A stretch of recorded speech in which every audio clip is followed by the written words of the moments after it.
أنت عارف ما هو السر الذي جعل العذاب ينزل على مدينة الفاحشة في إيطاليا؟ ربما هذا السر لم يتكلم عنه أحد من قبل، وهو أن جميع الناس هناك كانوا ساكتون وراضون بما يحصل. اسمع ماذا قال الله عن بني إسرائيل.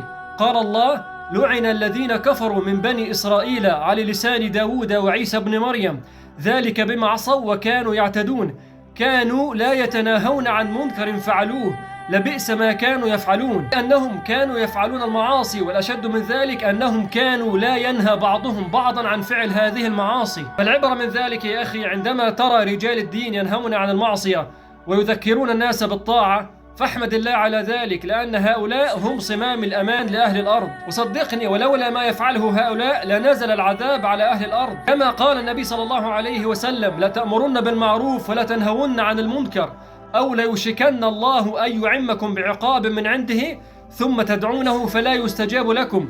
نسأل الله العفو والعافية.